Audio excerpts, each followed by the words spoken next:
I never expected to find love on Christmas Eve. A homeless woman's words changed my life forever. I will never forget the day everything fell apart. The cold bit at my skin, and the dim streetlights flickered with a ghostly glow. The air was thick with despair, heavy like a thick blanket suffocating my spirit. I watched the world bustle by, laughing, celebrating, all while I felt like an outsider looking in. That night, I wandered the streets, my heart pounding like a drum. I was filled with an unease I couldn't quite place. My hands trembled. Maybe it was the pressure of family expectations, or perhaps it was the weight of my own aching loneliness. I turned a corner, desperate. And there she was, a woman sitting on the curb, wrapped in soiled rags.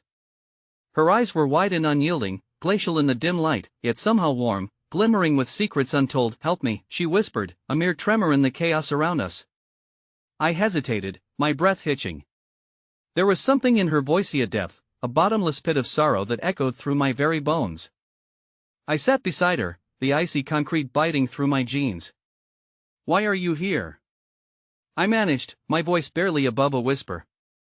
She turned her gaze to the stars, almost as if they held the answers to the world's mysteries.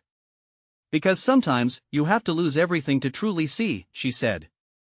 Her words hung in the air, heavy with meaning. My heart raced. Who was she? How had she come to this? My mind raced, connecting dots I didn't even know existed. I remembered my dad, how he lost everything when Mom walked out. His pain became my pain. Silence swallowed us whole, the kind of silence that screams loudest. I could feel the warmth of her breath, the chill of the winter's bite. I wanted to understand but felt an invisible wall between us. Suddenly, she laughed, a sound so unexpected it sent shivers down my spine. It was both haunting and beautiful. "Don't pity me," she said, her voice strong, breaking through the fog of my confusion. "I'm where I'm meant to be." My mind reeled. How could she say that? Around us, life rushed on, but we were suspended in a moment that felt like eternity. I leaned in, drawn into her world. "What do you mean?" I whispered, searching for the truth hidden beneath layers of sorrow. For a heartbeat, her expression shifted as if I had dug too deep. "You haven't lost everything yet, but you will," she replied, her eyes piercing through my soul. A chill coursed through me, fear mingling with the adrenaline of curiosity. Tears threatened to spill. "What are you talking about?" I begged, my voice trembling. The din of laughter and joy felt worlds away as uncertainty wrapped around me like a noose. She leaned closer, her voice barely audible above the chaos. "Listen carefully, you need to know where to find the light before you can escape the dark." Before I could respond, she stood, a phantom dissolving into the shadows of the night. I reached out, but only emptiness greeted my fingertips. My heart raced with confusion and dread. Where had she gone? What had she meant? The echoes of her words pulsed in my mind as the light of a nearby shop illuminated a scene of warmth and joy that seemed so far out of reach.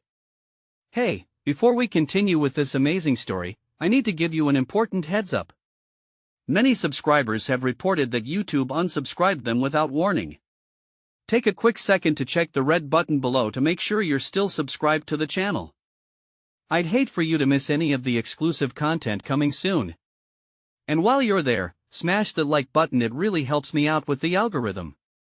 Oh, and tell me in the comments, which city are you watching from? I love getting to know every amazing person who's part of this community. Your participation makes all the difference. Let's connect. The streetlights buzzed overhead, their glow flickering like my own waning confidence. I stood there, gripping the cold iron railing of the bridge, the city sprawling below me in a tangle of lights that felt just out of reach. She had vanished, and the heaviness in my chest was impossible to shake. The woman's haunting words echoed relentlessly in my mind. What did she mean when she said I hadn't lost everything yet? My thoughts spiraled, battling between despair and an inexplicable urge to chase after her, to seek answers tucked within her depths. "Hey! You okay?" A voice jolted me from my stupor. I turned to find a young girl no older than 16 with a radiant smile breaking through her smeared makeup. She seemed a stark contrast to the melancholy world around us. "You look like you've seen a ghost." I stammered, still feeling the remnants of her presence lingering in the air. "I'm fine. Just lost in thought." "Or lost in life," she teased gently, tilting her head. "Come on, don't be a stranger. What's got you frowning on a night like this?" I guess I hesitated. "I met someone earlier. An unexpected conversation. Those can be the best kind," she exclaimed, her enthusiasm flooding the air. "Sounds like you found some kind of magic." Her innocence penetrated the fog of my thoughts. Maybe if only I could understand her words. Well, maybe I can help.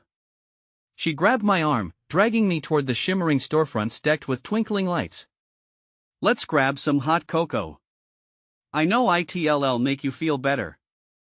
And so, that's how I found myself sitting across from her in a tiny cafe adorned with festive garlands and the rich aroma of chocolate wafting around us. "I'm Mia, by the way," she chirped, her energy infectious. "What's your name?" "Sam," I replied, nursing my steaming cup, the warmth seeping into my chilled fingers. "Okay, Sam. Tell me about this mysterious woman who turned your evening upside down." I opened my mouth to speak but found I couldn't bear to share the full weight of the experience. Instead, I gave her a simplified version. She was homeless. She took me by surprise with her wisdom. It felt heavy but almost freeing. Wow, that's deep. People think being homeless means you're lost, but maybe they're the ones who don't see. Her eyes sparkled with understanding. "I used to work at a shelter, and I met all kinds of people. If you really want to know what they're thinking, you've got to be willing to dig a little deeper, you know? Sometimes that's where the light is." Her words struck a chord.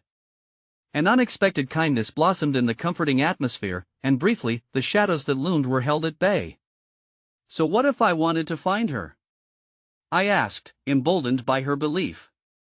"Nah, you'll find other faces," she replied, her brow furrowing with concern. "But take it as a lesson. Learn from it. You'll grow." A spark of hope flickered in my heart, but something wrestled inside me against that notion. Maybe seeking that woman wasn't just about understanding, maybe it was tied to confronting my own fears of loss and pain, breaking the old patterns shaped by my past. Yet still, I couldn't shake the unease that clung to my skin. As the hours slipped by, laughter filled the room, but my mind remained tethered to that fleeting encounter. I glanced outside, the world alive with glowing hearts, unaware of the internal battle I wrestled with. Mia and I continued to talk, her joyful laughter a balm for my wounded spirit. Just as I started to feel a sense of normalcy returning, my phone buzzed violently in my pocket. It was a message from my father, short and abrupt. "We need to talk." A chill washed over me. "Why now?" The taste of cocoa turned sour in my mouth as I locked eyes with Mia. "I think I have to go." "Everything okay?" she asked, concern etching her youthful features. I nodded slowly, lying to myself more than to her. "Yeah, just family stuff." But the nagging feeling of foreboding nestled deeper, a storm brewing on the horizon. As I slipped outside, the cold bit at my neck, reminding me of the woman's words, "You haven't lost everything yet." My mind raced. I had sacrificed so much for the sake of my family, but what if that wasn't enough? The message loomed, heavier than the winter night. I couldn't shake the weight of it. As I stepped into the shadows and turned toward home, a flicker of movement caught my attention from the corner of my eye. It was her standing under flickering lights, watching me with a knowing gaze. "Wait!" I shouted, heart racing, but she vanished into the night, leaving me with the echo of my own confusion and dread pulsating through the darkness. I was caught between two worlds, the warmth of hope and the fear of impending loss. And as I turned to face what awaited me at home, I was more unsure than ever of my place in it. The notes of a distant carol floated through the night air, their sweetness clashing with the disturbance surging within me. Each step toward home felt like a march to judgment, where my father awaited words around his mouth like thorns ready to prick the skin. I gripped my phone tighter, half hoping that another message might arrive to distract me, to give me a reason to linger at the edge of this fragile happiness I had started to assemble with Mia. But nothing came. Just silence hung between me and whatever awaited on the other end. As I entered my building, a familiar figure hunched over in the corner of the lobby caught my eye. Old Mr. Jenkins, a permanent resident of our small apartment complex, who seldom smiled unless he had a fresh crossword puzzle in hand. Tonight, however, his brow was furrowed deeper than usual, a cloud of worry hanging over him. "Sam," he rasped as I approached. "You got a moment?" Sure." I nodded, trying to gauge what was wrong. "Is everything okay?" "No, not really." He waved me over, voice low, eyes darting nervously around. "My wife, she's been a bit sick. You know how it goes. But it seems to have gotten worse. Can you help me with the groceries?" They've been sitting outside, and the cold isn't good for them. I could see the desperation in his eyes. For all my worries, they felt suddenly weightless compared to his. "Of course," I said, instantly regretting how much time I had spent fixating on my own troubles. Outside, the chill was worse than I expected. It clawed at my skin as I rushed to grab the bags from the curb where Mr. Jenkins had placed them. He watched me calm down an onslaught of half-melted frost and snowflakes amassed on the cardboard like the ghosts of long-gone Christmases. "You know, Sam," he began, dragging my attention back as I hefted the bags into my arms, "sometimes life hits you right when you think you've got it all figured out. It's true what they say. You know in your bones that not every wound heals as you think it should." "Yeah," I murmured, the weight of his words mirroring my internal turmoil. "I get that. Sometimes we just carry pain, hold it close, like an old friend," he continued. "But it doesn't mean we have to accept it as our only reality." The warmth in his voice felt like the first taste of sunlight after days of rain. It struck me then that perhaps this was the unexpected kindness I had long yearned for after facing the burdens of my own life. I glanced at him amidst the flickering lobby lights. An old man, so fragile, yet somehow unyieldingly resilient, holding on to hope for the woman he loved. "What about you?" I asked. Are you okay?" He looked up, his smile emerging slowly, blooming like a flower through the snow. "In the end, it's never just about survival, son. By caring for each other, we sometimes find the reasons to love even when everything seems lost." And as we entered his apartment where the scent of burnt cookies greeted us, I felt a flicker, a dull flame of recognition blazing in the back of my mind. Perhaps Mia was right. Perhaps in seeking to understand the woman's words, I had overlooked the connections I had right before me. But just as those thoughts began to settle in, my phone vibrated again, this time a call from my father, but I let it ring. As Mr. Jenkins suggested the oven was on and needed quick action, I was torn. Would I answer the call and face a confrontation, or would I seize this fragile moment to help another soul in need? The oven timer beeped, slicing through my thoughts like a dagger, and I glanced over at Mr. Jenkins, who was already taking charge. The sounds of laughter lifted from his living room, steeping into the air around us, momentarily diffusing my anxieties. Just as I plunged headfirst into the comforting environment, the doorbell rang.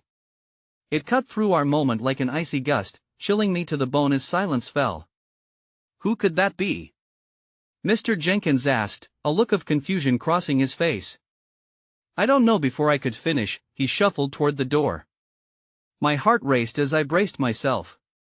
If it was my father, this happy refuge might get shattered at any moment. The door creaked open, and I instinctively moved closer, praying it wasn't as bad as it felt. When Mr. Jenkins opened the door, I shocked myself by stepping into view. And there she was, the woman from the bridge, her eyes reflecting deep wells of untold stories. She was back, standing on the threshold against the world outside, a silhouette of uncertainty, but also of fierce resilience. "Sam," she whispered, and with those two simple syllables, everything shifted in the room. The warmth I had gathered began to ebb as questions rushed through my mind. Why was she here? Did she know about my struggles, or worse, my father? In that instant, I stood at the crossroads, fear and fate colliding around me like the churning tides of unknown destinies.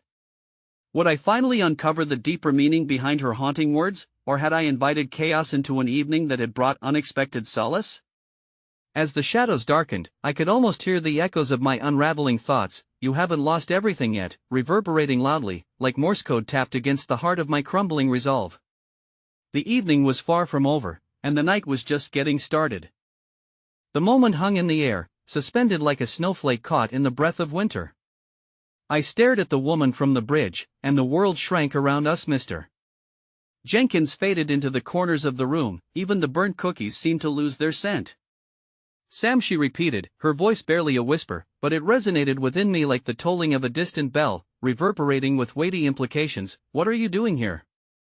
My voice cracked as I stepped toward her, feeling both drawn and terrified. The warmth of Mr. Jenkins' home felt like a stark contrast to the chill emanating from her presence. She hesitated, her gaze flitting to the floor, and for a moment, I saw vulnerability flickering behind her resolute facade. I accompanied you from the bridge. I needed to talk to you. It's important. Her words carried a gravity that made my chest tighten with anxiety. Important how? I pressed, my heart now racing, shadows of uncertainty weaving through my mind like dark vines. Would this small moment of solace disintegrate before my eyes? Did she know about my father, or my spiraling world? I don't think you realize how close you are to losing yourself, she uttered, her eyes glistening. It was a bold statement, echoing the inner turmoil that had driven me toward the bridge in the first place. You feel like a person caught between two hearts, the love you crave and the pain you've been avoiding. Mr. Jenkins shifted awkwardly, sensing the weight of our conversation. He cleared his throat, surprisingly aware of the intensity that hung between us. I can start dinner if you want to talk, he offered gently, retreating into the safety of his kitchen. I couldn't take my eyes off her. Why do you care? I felt a fleeting anger surge within me. You don't even know me. Maybe not, she replied, a flicker of sadness dancing behind her eyes. But I've seen people walking around with burdens they refuse to share. You're not the first, and you certainly won't be the last. I can feel it. It pulls at the muscles of your heart.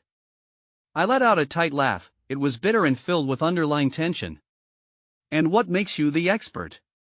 What do you know about my life? Her shoulders sank slightly, as if my rebuff had struck its mark. I'm not perfect, Sam. I've lived in the shadows myself, and I had to find my way through the dark.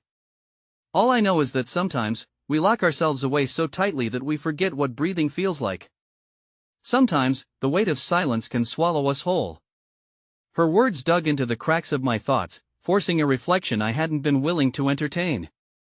I suddenly felt exposed, standing on a precipice between truth and the lies I told myself to get by. The weight of my father's expectations, my unrelenting fear of failure, all simmered just beneath the surface, ready to erupt. Do you think I have any choice? I asked finally, my voice softer, more uncertain. It feels like I can't escape what's expected of me. Every time I try to break free, it feels like I'm pulled back. Have you tried to talk to him? She interjected, her tone gentle but unyielding. The question thudded in the air like a misplayed note. It's not that simple. He wouldn't listen. It's all about his aspirations for me. Suddenly, it felt overwhelming, like a dam ready to break. Can't bear to add more disappointment to his pile. She stepped forward, an act of kindness that sent warmth rushing through the chill. You have a life waiting for you outside those expectations. It may take courage to face him, but it starts with you. Don't drown yourself in someone else's vision of who you should be. A silence fell over us, heavy with a shared understanding. Was it truly possible to break the chains of my father's influences? Would I be brave enough to carve a path of my own? Her presence ignited something deep within me, a flicker of hope that I had almost forgotten existed. Just then, the oven timer chimed from the kitchen, shattering the stillness like a glass shattering on tile. Mr. Jenkins appeared in the doorway, his expression a mix of concern and intrigue. Everything okay in here? I turned back to the woman, who sent a reassuring smile my way. Hope mingled with trepidation, and I found myself desperately wanting to know more about her journey. Yes, just discussing some things, I managed to say, trying to quell the chaotic thoughts racing through me. As I exchanged glances with her, there was a silent understanding I could no longer delay facing my father. But I also feared standing on the edge of personal upheaval. They should talk more about this. I stammered, and the weight of my words felt like a promise I wasn't entirely committed to yet. Just be true to yourself, Sam. You deserve that. She took a deep breath, reaching out to touch my arm. The familiar pulse of conflict surged within me, but what if tonight was the night I stood up for what I wanted? What if the distant happiness I had glimpsed with Mia could be within reach? Then, as if fate had one more card to play, my phone buzzed again, this time, an incoming text from my father. We need to talk. Now. Panic surged, and I glanced at the woman, fear etching lines across my face. What did he want? Would he make good on his typical intimidation? Go, she urged, her brow furrowed with concern and resolve. You need to face it, Sam. Don't let fear define you. With a single deliberate step, I made my choice: risk everything for transparency, for connection. But as I walked over to the door, the weight of everything I was about to confront felt both exhilarating and terrible. I could sense the possibilities ahead, even if it meant turmoil against a backdrop of unsteady resolutions. The air thickened with anticipation as I glanced back at her one last time. He'll be back, I promised, even as the certainty of that statement wavered in my chest. As I opened the door and stepped into the unknown, I sent one last look her way, hoping beyond hope that whatever awaited me out there was about to transform everything. The house was dimly lit as I stood on the threshold, the cold air of the night biting into my skin. My father's presence swirled in my mind, an inescapable cloud of expectations and judgments. With one shaky breath, I plowed into the storm, quietly waiting for me. Sam, he greeted curtly, face set in that familiar stone-carved expression. It was one I'd grown accustomed to, yet it still pierced through my defenses. I stepped inside, the door creaking shut behind me like the finality of an unwelcome sentence. What do you want? I replied, perhaps too defensively, masking the swell of vulnerability that urged me to seek connection instead of conflict. He leaned back in his chair, his fingers interlocked. I received a call from your school today, he started, each word measured, careful as though each syllable could fracture our fragile state of being. There have been reports of decline in your grades. It was the same tired refrain and incessant loop that played on repeat. I could feel the heat rising in my face, a dull ache building in the pit of my stomach, but I refused to let him see how much it affected me. I've been managing, I mumbled, unsure if I believed my own words. Managing isn't good enough, Sam. You know how important this is for your future, he said, voice tinged with frustration. All those plans I've laid out for you, everything I sacrificed for. I felt the crack begin to splinter wide, each accusation rattling the very foundation of my resolve. Maybe I don't want those plans. I blurted out, the confession escaping before I could dredge up the courage to harness it. His expression shifted, surprised but not shocked, as if he had expected the truth to creep out one day. What are you talking about? Not you. I yelled, the rawness of words spilling out even without any semblance of control. I don't want to be molded into your image of success. I need to find my own path, something that feels real to me. The silence clanked in the air, and I could feel the weight of it on my chest. The divergence of expectations hung between us, an unbridgeable chasm. Is this about that girl? He asked, eyes hardening into a glare that could cut through glass. My heart sank as the thought of Mia surged back, an oasis in my turbulent world. I'd spoken to her just hours before at the coffee shop, where her laughter had stirred something within me that I was terrified to examine. No! I shot back, my heart pounding with the urgency of self-protection. This is about me, about what I want for my life. His gaze softened momentarily, the mask of disappointment slipping just for an instant. Then what is it you want? Deep down, I wanted to scream, to say everything I had left unsaid over the years, but fear slammed the door shut inside me. I couldn't lay everything bare, not yet. It would leave me too vulnerable, carved open under his scrutiny. I faltered, my voice small and floundering. I want to be happy. His frown deepened, embers of understanding flickering in the corners of his eyes. Happiness doesn't come without hard work, Sam. Yes, but it should never be mistaken for success. I'm so tired of being measured against a standard that doesn't apply to me. I felt the gravity of my words pulling me back into that dark place from which I had been slowly trying to escape. He opened his mouth as if to retort, but I didn't wait. Striking while the iron was hot, I turned on my heel and left him sitting there, the weight of silence once again heavy in the air.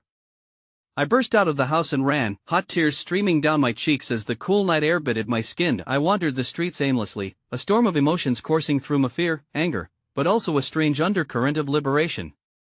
Then, in the midst of the turbulence, my phone buzzed again. This time it was Mia. A simple text: thinking about you. Hope you're all right. A small flicker of warmth ignited within me, like a candle shining in the darkest night. But the thought of her also reminded me that running away wouldn't lead me to freedom, it was merely escaping from my problems rather than addressing them head on. As I continued to walk, I felt drawn back to the bridge, the spot where our paths had first crossed. The chill in the air seemed to thicken, and the weight of my despair momentarily lifted, replaced by a sense of purpose. When I reached the bridge, the city glimmered beneath the glow of streetlights, each one flickering with a sense of hope and possibility. It was a beautiful moment. Until I looked down and saw a figure huddled underneath it, covered in a tattered blanket, face hidden beneath a hood. A jolt of recognition shot through me. Suddenly, the kindness from that earlier encounter sparked to life in my chest. "Mia?" I called softly as I approached, but it wasn't Mia. Instead, it was the woman from before, the one whose words had cut deep and kindled that flicker of hope. She raised her head, her eyes meeting mine with an unsettling familiarity. In that moment, my heart raced, struck by the realization that she held not just her own burdens, but perhaps a thread that could lead me back to the truth I was desperately seeking. Her lips curled into a slight smile, but the sadness nestled in her gaze was palpable. "You're here," she breathed, voice wrapping around me like a warm embrace. My heart thudded as a new tension filled the air, although I was drawn in, uncertainty gripped me. "Are you okay?" I managed, feeling a pull to offer whatever comfort I could. The wind rustled through the trees, carrying fragments of laughter and echoes of the life I wanted to reach for, but I felt tied to this moment, suspended between hope and despair, between a future I needed to fight for and an unexpected connection waiting to unfurl. "Not really," she admitted, her voice trembling slightly as she shifted in her place beneath the bridge. "But maybe we can help each other figure it out?" Something shifted within me, a collective understanding that transcended our individual hardships. But as hope blossomed, I sensed a looming shadow, Niarbia's silhouette, too familiar and too ominous. My heart dropped as I turned to see my father stepping out from the darkness behind me, jaw clenched, expression unreadable. His presence now filled the space like a thunderstorm ready to break, and I stood teetering on the precipice of futures unknown, caught in a web of unspoken emotions, a horrible twist of fate that left me breathless. The chill in the air knotted my skin, but it was nothing compared to the icy grip of dread that enveloped my chest at the sight of my father. My fingers tingled as I gripped the railing of the bridge, my pulse quickening with each passing second. "Dad, what are you doing here?" I managed, trying to mask the tremor in my voice. He stepped forward, shadows pooling around him, shrouding his features. "I was looking for you," he said, that stone-carved expression returning in full force, but I could see the edges were frayed, like a worn-out tapestry barely holding its threads together. "You can't just run away from your problems, Sam." I caught the woman's gaze, her eyes wide with concern. I knew she felt the tension crackling in the air, the burden of the moment heavy between us. I wanted so badly to tell her that I was okay, to reach for her hand as a lifeline, but the monumental weight of my father's presence held me back. "Problems?" I echoed, incredulous. "I'm not the one with the problem, Dad. It's you. You can't keep trying to control every aspect of my life," Sammy started, frustration snapping at the edges of his voice, but the woman from beneath the bridge shifted slightly, her quiet strength merging with my own tumult. "Listen," she interjected gently, pulling us into her orbit. "I know things feel heavy right now. Maybe you both need to talk, but from a place of understanding, not judgment." The air thickened with tension, but I was surprised to see my father's shoulders relax, if only for an instant. He had always been a man of direct confrontation, and I could tell that the mere presence of this stranger stirred something within him. "I don't know how," he admitted, the gravel of vulnerability pulling at his stern demeanor. Her eyes softened, bright and warming like a candle flame amidst the encroaching darkness. "Start by saying what you feel, not what you think you should feel. Just talk to each other." I was frozen, caught in the vortex of emotions swirling around me, a bittersweet blend of hope and despair. What could I say that hadn't already been shouted in anger or soaked in misunderstanding? My father's glimmer of humanity evoked something tender within me despite all the hurt. Doubt flickered like a candle on the edge of a draft. "Sam," he said after a long breath, reaching out. "I never meant for it to be this way. I don't want you to feel burdened by my expectations." He faltered, and for a fleeting moment, a look of helplessness flashed across his face. A pang of empathy unfurled in my chest. "You never let me try," I whispered, the words barely escaping my lips. "How can I show you who I really am if you only see the ideals you've painted?" The silence was thick, a quiet that begged for understanding.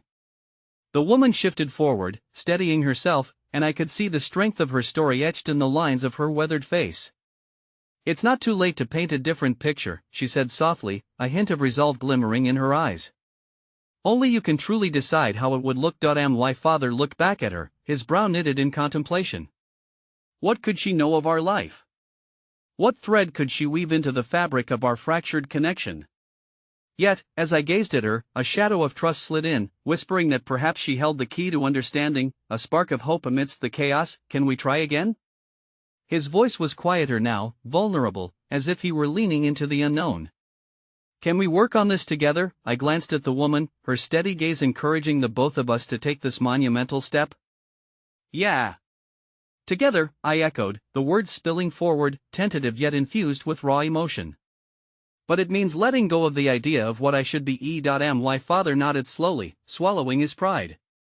"Then we can find our way whatever comes next." For a heartbeat, the world around us felt suspended in that uncharted space, the potential of a fresh start swirling on the cusp of our graduation from animosity to understanding. It was the first time in years I saw a flicker of possibility igniting between us, obscured by the shadows but refusing to extinguish. But just as hope began weaving itself through our fractured lives, the street lights flickered ominously, and I felt a sharp tug at my heart. I turned to the woman, whose eyes suddenly widened, glancing past us into the darkness threatening to envelop our moment. "Sam," she whispered urgently, her voice edged with fear. "You need to move now." Before I could comprehend her warning, the shadows shifted behind my father, and the familiar silhouettes of neighborhood boys lurked just beyond the edge of the bridge. Anger flashed through me, my instinct to protect the delicate moment we were struggling to build. I took a step back, fear blooming menacingly in my gut. "What do you want?" I spat, my voice trembling. But as I stood there, the grip of hope and helplessness nestled between my heart and throat. The boys moved closer, the laughter and taunts filling the air like knives. They were not here for reconciliation, they were here for destruction. "Things are about to get worse, Sam," my father muttered, tensing beside me. In an instant, the air around us felt brittle, the moment hanging by a thread, caught between harshness and raw truth. And just as I opened my mouth to speak, the confrontation erupted, shattering the fragile connection we were building, leaving me stranded at the crossroads of fear and unwavering resolve. The air felt electric, crackling with apprehension as the laughter of the boys drifted closer, a haunting reminder of the world I couldn't escape. I wanted to stay anchored in this moment of fragile connection with my father, to let the warmth of understanding envelop us like a shield. But the imminent threat loomed larger, threatening to obliterate the tentative bridge we had begun to build. "Just go," the woman urged, a fierce protectiveness igniting in her voice. I darted a glance at her, surprised by the fire in her eyes, so filled with a fierce maternal instinct that I felt my heart swell. She stepped toward the boys, casting herself as a barrier between us and the gathering storm. "You don't want to do this. They're trying to find their way, let them be." The boys only laughed more, emboldened by her defiance. One of them, a tall figure with a cruel smirk twisted across his face, stepped closer, the flickering light outlining his shadow as he pointed a finger at me. "Still running back to Daddy, huh? Guess some things never change."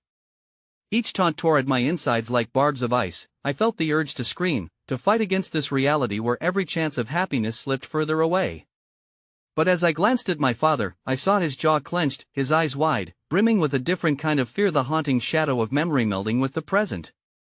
"Stay behind me, Sam," he commanded, a rush of protective instinct surging through his words. Suddenly standing tall against the shadows for the first time, I could see his resolve in the midst of the chaos, the fire igniting within him, rekindling my hope. But just as I felt a flicker of belief that we could navigate this storm together, the boys lunged forward, their laughter morphing grotesquely into something sinister. In that moment, my heart raced, and a deluge of emotions crashed around me. A deep-rooted fear mixed with a budding trust in my father shook my core. As the boys advanced, a surge of adrenaline coursed through me. "No!" I shouted, the cry escaping my lips before I could stop it. "Stop!" But the words fell futilely into the tense night air. The tall boy surged toward me, his hand raised, and without thinking, drawing from the tumultuous resolve forming between my father and me, I stepped forward, not out of fear but a determined defiance. "You want to fight? Do it with me." Time seemed to pause, the world narrowing to the moment when defiance met intimidation. The tall boy hesitated, eyebrows knitting together in confusion as he registered the shift in my stance. I could not flee any longer, not when I felt the fire burning within my soul, a fire that was fed by my connection to my father and the empathy of the stranger who stood beside us. "Sammy can't," my father whispered harshly, his voice trembling with uncertainty. But I found strength in his uncertainty. Before I knew it, the woman stepped directly at my side, her voice steadying. "You can. We can. Remember that together, you're not alone." Her call to solidarity felt like a lifeline thrown into turbulent waters, and I latched onto it fiercely. The boy faltered, glancing at his friends as if searching for support. With one defiant motion, he turned back to me, dismissing the momentary weakness. "You think you can just stand there and talk tough? Get used to being weak, loser." Rage drove me forward, igniting a spark of power. I refuse to be weak. I shouted, my voice cutting through the night like an arrow seeking its target. "My life doesn't have to revolve around you or your stupid games. You want to fight? Fine. But understand this, the way your life is now doesn't have to define you either." In that unusual confrontation, my father's hand found my shoulder, a swift anchor grounding me as the world tightened around us. I turned and saw understanding etched across his face as he realized that my words echoed back at him, rebuking the very foundation of his fear. The boy seemed taken aback, a flicker of uncertainty pulling at the edges of his bravado. The air thickened with hesitation, the laughter faltering. Into silence. It was an unexpected gift, a glimmer of kindness, perhaps, even among those who thrived in cruelty. "You really think you can change the world?" he sneered, but doubt threaded through his voice. "No," I replied, feeling an unexpected calm settle over me. "But I can change mine. It begins with this moment." As the tension hung impossibly thick in the air, a shift occurred, and the boys faltered just enough to reconsider their advance. The woman beside me offered a subtle smile of encouragement, one that ignited warmth within and reaffirmed the idea that unexpected bonds can form even in the darkest times. But before I could bask in the tentative victory, a sharp crack echoed from beyond the bridge. My heart raced as I turned, a piercing alarm ringing through the night. Through the chaos, a familiar voice rang like a bell. "Dad!" My heart sank at the sound, dread pulling at my insides as I recognized who it was. A small figure surged through the shadows toward us, and I felt my breath hitch. Our child, lost and desperate, emerging from the very darkness I had tried so hard to face. What had been a moment of potential suddenly morphed into something more, a call into the depths of fear I never anticipated. As I stood rooted to the spot, the tall boy retreated, a flicker of concern crossing his face as the reality of the child's desperation became apparent. In that instant, I voluntarily teetered on the edge of oblivion, forced to confront the very defining choices that lay before me, a chance to embrace hope or hurl myself, again, into the dark abyss of fear. I had to act. My heart raced, tethered between the need to protect my family and my own burgeoning understanding. A new kind of fight had emerged, poised to swallow me whole. The stark winter night closed in around us, a canvas of swirling shadows where the faintest twinkle of stars shimmered, trying with all their might to pierce through the darkness.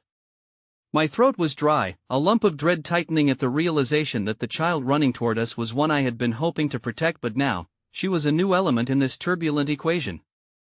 "Please," her small voice trembled as she drew closer, her eyes wide and shimmering with unshed tears, innocent yet cocooned in raw desperation. "I couldn't find you, I thought you were lost." Each word she spoke sent tremors deep through my chest, making me acutely aware of the fragility of our existence, of how easily everything could shatter. Beyond her, the boys seemed taken aback, menacing figures retreating into the shadows as if caught off guard by the innocence of her plea. Surrounded by their cruelty, she stood cloaked in vulnerability, and in that moment, I realized she carried a kind of hope that could warm even the coldest of hearts. "Sam." My father's voice was a desperate whisper, laced with the same fear I felt coiling within my gut. "Get back." The protective instinct inside him bubbled to the surface again, but it only fueled my resolve to step forward. As I took a place beside her, I felt the weight of my father's concern bearing down on me, but I couldn't turn away. The child's small hand reached for mine, and I clasped it, feeling her warmth radiate through me like a beacon of light in the encroaching dark. "It's okay," I whispered, trying to cover the tremble in my voice. "We're here, we're safe. You're not lost anymore." Her tears spilled over, and with them came a ripple of defiance within me. In that heartbreaking moment, I understood the struggle she faced, one that mirrored my own, a fight for belonging, for love, and the desperate need for connection in a world that threatened to tear us apart. I was so scared, Sam, she murmured, her voice barely above a whisper, yet it wrung my heart as though it were made of delicate glass. All the shadows, they just keep coming. I felt her small fingers grip mine, as she rested her head against my shoulder, seeking comfort that I longed to give her. Behind me, the tall boy cursed under his breath, confusion still etched across his features. "What are you doing?" he spat, annoyance spilling from him like cigarette smoke. "You think playing hero will change anything? She'll still end up like the rest of us." His words hung in the air, heavy with a truth that pierced deeper than any blow: love. That unfathomable emotion that could lift the heaviest of burdens and lighten the deepest of shadows. Was it so naive to think it could flourish even here? "Shut up!" the woman beside me yelled back, her voice powerful and unwavering. "You're better than this. You don't have to drag others down with you." Her shout momentarily stunned the boys, cracking their bravado, while her fiery spirit wrapped around us, breathing newfound strength into the moment.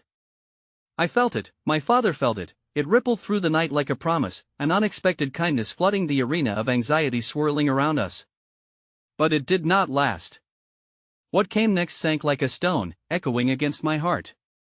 A figure burst into the clearing, another child, dirty and disheveled, eyes wide with horror. "Minna! Come back!" Panic clutched at my throat as I looked down at the first child. Minaho stood frozen, hope quickly morphing into sheer terror. "No, not again," she gasped, dismay washing over her features as recognition stole the hope I had tried so desperately to kindle.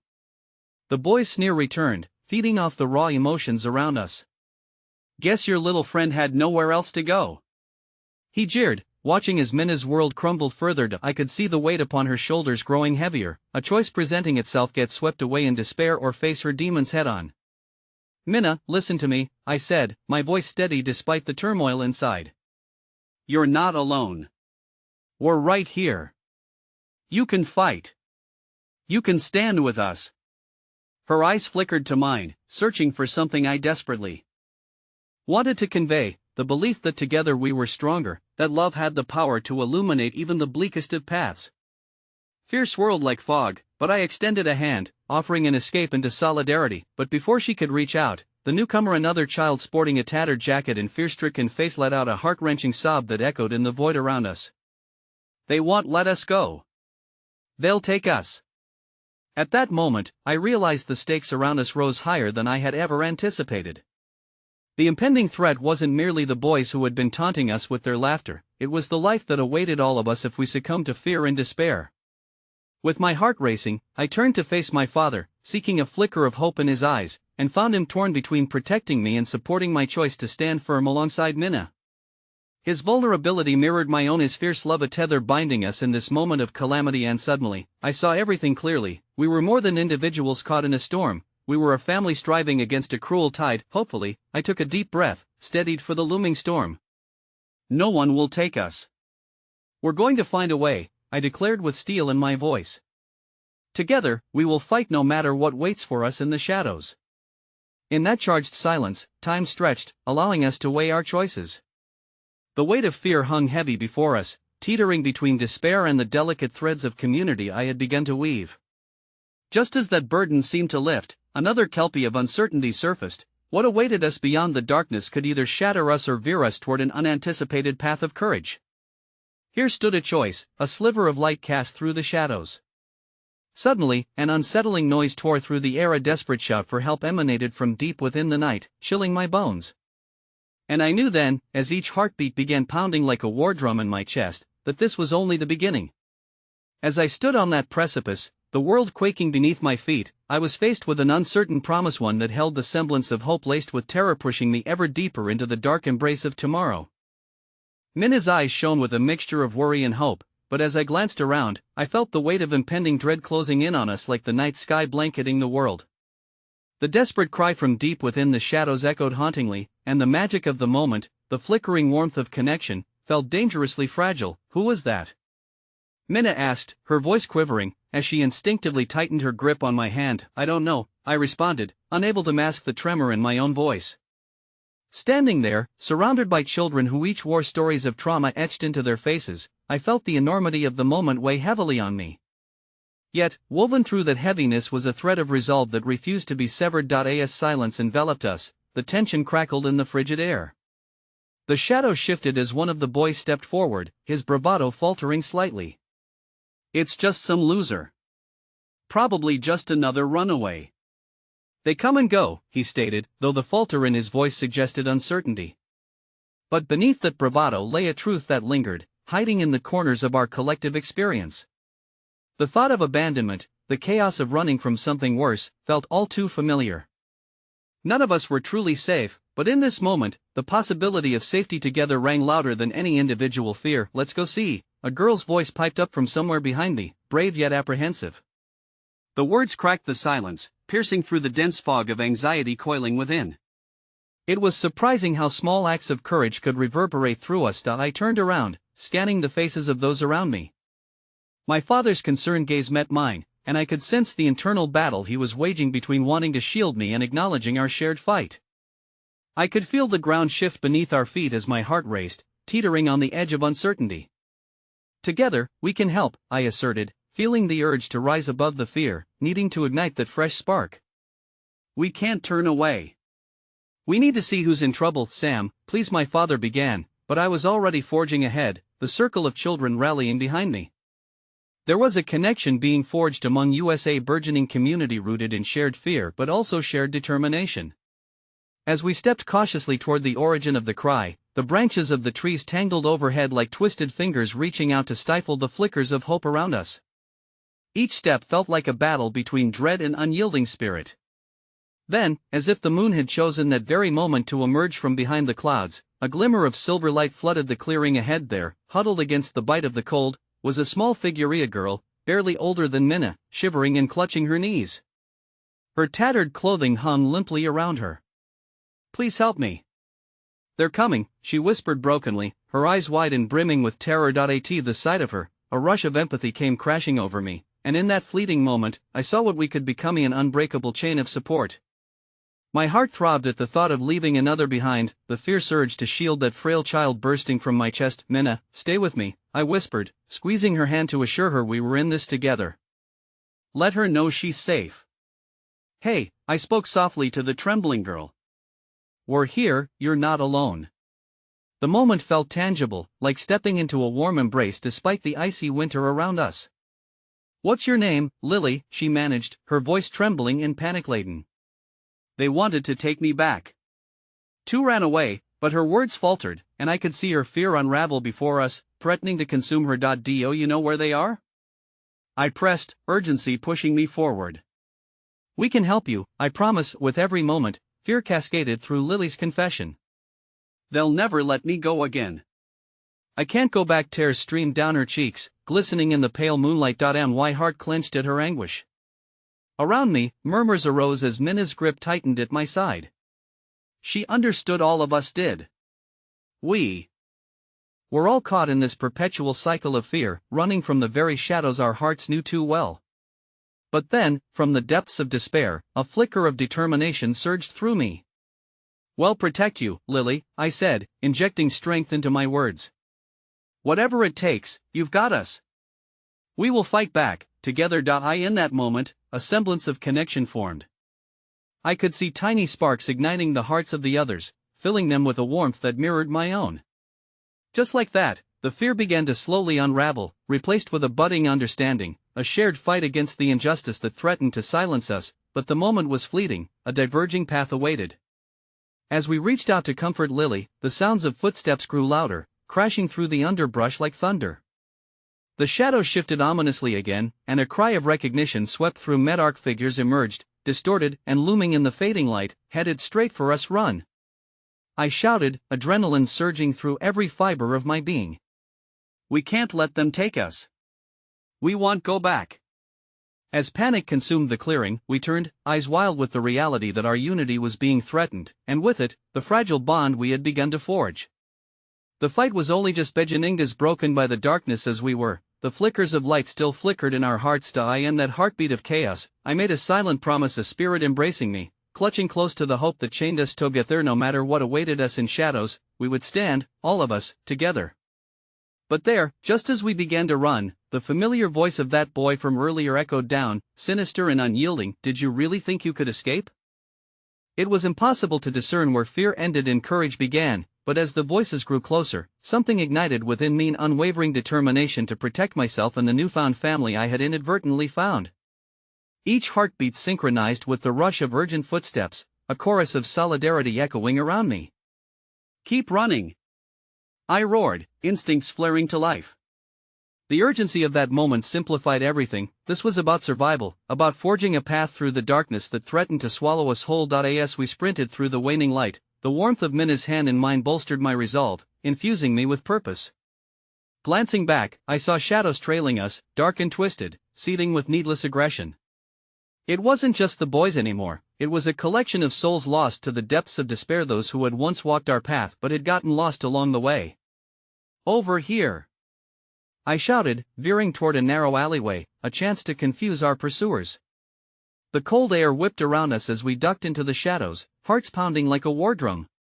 We huddled together in the damp darkness, breaths mingling as we shared a moment suspended in sheer disbelief at what we had just escaped.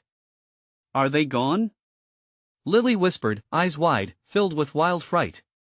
I could feel the group's collective energy dimming, cracking under the weight of our circumstances. "We need to keep moving," I urged, my voice steadier than I felt. A flicker of light danced in the distantion, inviting glow spilling from an open door. "There!" Minna exclaimed, brightening. "We can hide inside." As we hurried toward the light's embrace, I felt a surge of hope. After all that we'd faced, we could find sanctuary, even for a moment. The moment we crossed the threshold, we were met with the scent of baked goods wafting through the air, its warmth wrapping around us like a comforting quilt. It was a small bakery, quaint and adorned with soft, twinkling lights. "Stay quiet," I urged, ushering the group toward the back. I turned, ready to plead with someone, a strong, kind stranger perhaps, when suddenly the door swung shut behind us. Panic seized me for a moment until I caught sight of an elderly woman, her silver hair tied neatly back, a delicate expression crossing her face as she assessed our anxious forms. "Who are you?" she asked, concern lacing her voice. The girls and I exchanged glances, unsure how to answer her question. "Runaways?" I finally managed, feeling the weight of that label settle uncomfortably on my shoulders. But before I could say more, she stepped forward, her eyes softening. "Come, sit. You look like you need a warm meal." Her voice, like honey drizzling over our jagged edges, soothed the frenetic energy swirling within me. The group hesitated, fear still demanding our instincts, but the familiarity of her presence peeled away the layers of hesitation binding us. "It's okay," the woman assured, beckoning us toward a large table laden with freshly baked goods. "I'll make some hot cocoa. It's the least I can do." Like moths drawn to a flame, we gravitated to the warmth of the table, the tantalizing smells grounding us in that moment. "Thank you," I murmured, overwhelmed with unexpected gratitude. I caught a glimpse of Lily sitting across from us, watching her anxiously clasped hands slowly unfold into an ease she hadn't known moments before. As the old woman poured mugs of cocoa with shaky hands, she began to share stories of her life, each tale buried in resilience and strength, echoing lessons learned the hard way. In the safety of those stories, we found restoration not just in the warm, sweet liquid flooding our senses, but in the knowledge that we were not alone. Over cups of cocoa and sweet pastries that melted on our tongues, vulnerability crept forward. I shared the urgent threat we had fled from, tracing the words carefully, ensuring I didn't burden them more. "You don't have to fight this battle alone," the woman affirmed, her gaze piercing through the haze of our fears, igniting that dwindling flame once more. "Sometimes, it's in community that we find our path. You're safe here." With each story she shared, hope seeped into our collective spirits, and as the warm glow from the lights enveloped us, I felt the burden of fear begin to lighten. "What if we stay with you?" Minna asked timidly, a quaver in her voice that belied her bravery. But the question lingered in the air, awaiting confirmation. The woman's eyes shimmered, and a soft smile touched her lips. "Of course, there's always room for more," she replied, every syllable filled with kindness. "Your battles don't define you. It's how you rise that matters." It was then that I understood the battle was never about fighting against the darkness alone. It was about finding those connections amidst the shadows, the unexpected friendships that could illuminate the pathway to a brighter tomorrow. In that humble bakery, with cocoa warming our hands, we forged a bond that began from moments of despair but evolved into something remarkable. As the echoes of laughter filled the air, I glanced at my father, lost in thought, processing this small yet transformative experience. His gaze met mine, and I saw a newfound determination glimmer in his eyes. "We've been given a second chance," he said softly, placing his hand firmly on my shoulder, reassuring me in ways he struggled to express. I nodded in unison, my heart swelling with gratitude. Within that connection, amidst the kitchen's warmth and the flickering lights, I realized that perhaps losing ourselves wasn't about giving in to despair but about discovering the strength hidden within, the strength to rise again. Together. As the night unfolded, unspooling the fears and uncertainties like threads woven long before this moment, I felt an undeniable connection to both the people at that table and the woman who had helped me rediscover hope in the shadows. This realization surged with power. It was not about waiting for the light to find us, but about creating it together as a community, and as I let the comforting aroma of hot cocoa envelop me, I knew the journey wasn't finished, that it would be full of uncertainties and challenges ahead. But each step would be taken together, no longer alone or lost. With a newfound sense of belonging, I leaned into my father, who mirrored my sentiment, a spark of promise igniting between us. Maybe we could explore this new chapter, weave our own stories of resilience and love. Fingers wrapped around warm mugs, hearts tethered in newfound connections, I smiled as we raised our cups together, a collective toast to what lay ahead. "To family," I murmured, voice filled with warmth, and for the first time, I felt the tendrils of love wrap around me, binding us together in this shared moment of hope. And as we sipped together, the night didn't feel so dark anymore. There would be challenges, but we were ready to face them. United, there was nothing that could snuff out the light we had found. In that warmth, I whispered a promise to us all. Together, we will find our way.